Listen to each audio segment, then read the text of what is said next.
Delano Squires responded to comments that I had made in regard to Martin Luther King's Marxism. Squires writes, "I believe that accusations need to be supported by evidence, especially when a person has a public record. This is a principle that I apply to friends and foe alike, regardless of the charge, communist, fascist, racist, etc. being brought." Squires then proceeds to post screenshotted excerpts from My Pilgrimage to Nonviolence, which is a sermon and a chapter from a book called Stride that Martin Luther King wrote.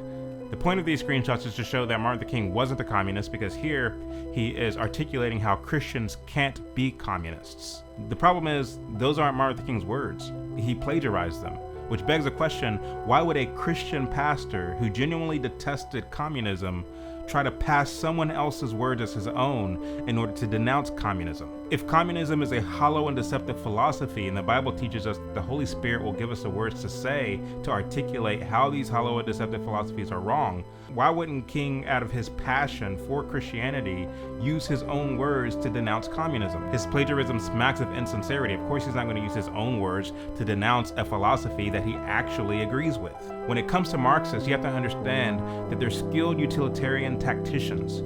They don't play by the same rules that you play by.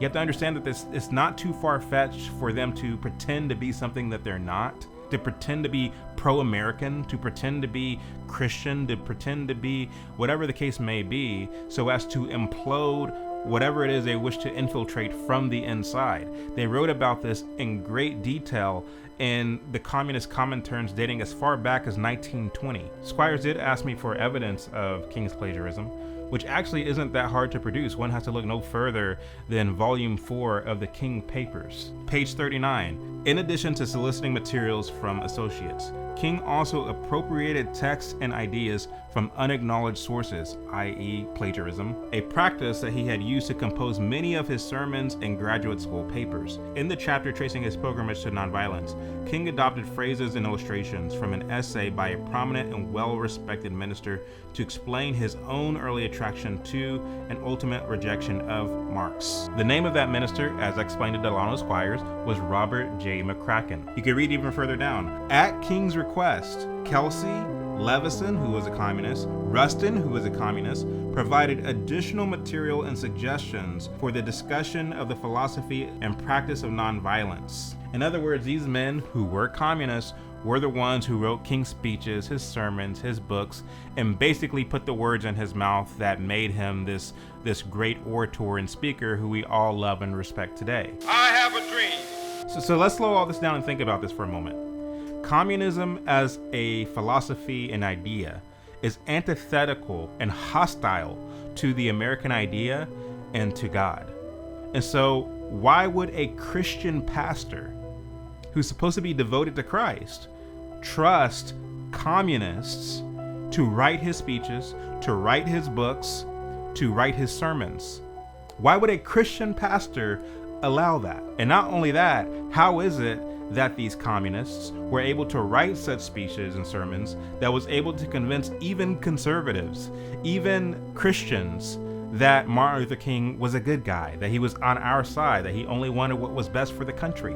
How was it that we weren't able to see through the myth, to see through the deceit? Does not the Bible say to test every spirit to see if it's of God? If it is true that Martin Luther King was a Marxist, then that's a huge bombshell, because the media and the historians and his own team were able to convince so many people that he wasn't a Marxist, that he was actually a Christian pastor.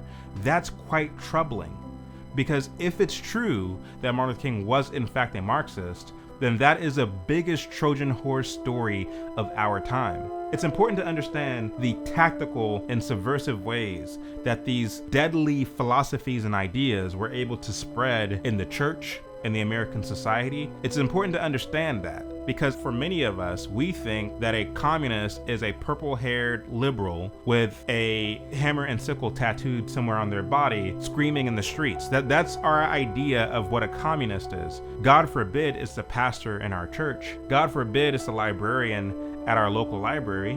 God forbid it's the teacher at our school. We don't think it's these people who are cleaned up, buttoned up, clean shaven.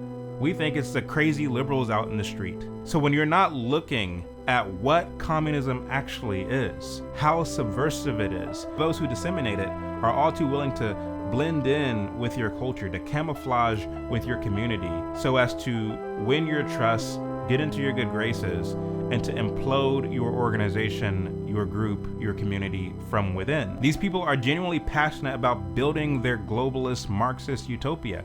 That is their true agenda, and they're willing to undergo the building of this utopia, even if it means moving subversively. Martin Luther King didn't learn nonviolence from studying Gandhi. That's a lie. He got the idea from Harris Wofford, who was a close advisor and friend to Martin Luther King. Wofford started the Student Federalists, which was a globalist organization that's still around to this very day. So yes, it is important to understand this deception so you won't be so susceptible to other such demagogues when they come along in the future, and trust me, they will. Do not be deceived. Test every spirit to see if it's of God.